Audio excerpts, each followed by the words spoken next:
On va en parler avec notre invité, Jérôme Billois. Bonjour. Bonjour. Merci d'être avec nous. Vous êtes expert en cybersécurité. D'abord, pour bien comprendre, de quoi la Russie est-elle accusée concrètement ?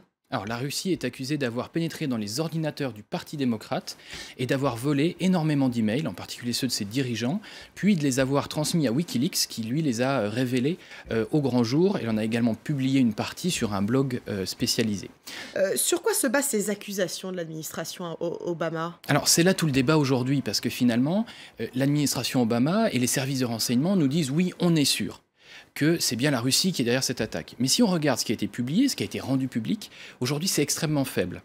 Un rapport de 13 pages, dont 8 ne servent à rien, 5 contiennent des informations, mais qui sont des informations sur les méthodes d'attaque, et qui sont finalement des méthodes d'attaque utilisées aussi par beaucoup d'autres groupes de cybercriminels.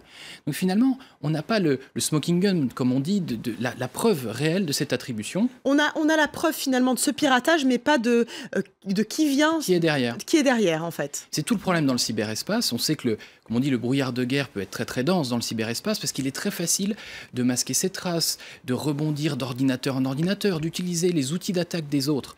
Donc voilà, aujourd'hui, on tient sur finalement un message des services de renseignement qui disent oui, c'est la Russie, mais on n'a pas les preuves de l'attribution. On en apprendra peut-être d'ailleurs lors de cette audition devant le Sénat américain. Barack Obama, en tout cas, a promis des représailles. Il n'a plus beaucoup de temps pour les mettre en œuvre. Le 20 janvier prochain, c'est Donald Trump qui sera à la tête de la Maison-Blanche.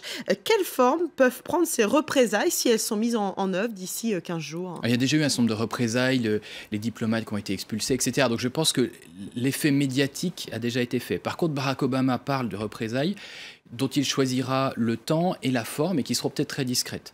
Donc on peut très bien imaginer des représailles dans le cyberespace. Ça peut être des choses comme ralentir l'accès à Internet ou le couper dans certaines parties de la Russie. On peut imaginer aussi, mais j'en doute, des actions plus visibles auprès d'infrastructures comme les transports, la distribution d'énergie, etc. Par exemple, la Russie a été accusée, alors à nouveau sans vraiment beaucoup de preuves, l'année dernière d'avoir coupé l'électricité dans une partie de l'Ukraine. Donc c'est des choses qu'on peut imaginer, mais peut-être le plus probable, c'est finalement aussi une attaque des États-Unis sur les outils d'attaque potentiels de la Russie, pour les neutraliser, comme on dit dans le domaine, et finalement rendre les opérations de cyberespionnage de la Russie beaucoup plus complexes à réaliser. Alors, en Russie, justement, le gouvernement a proposé une loi pour protéger son système informatique.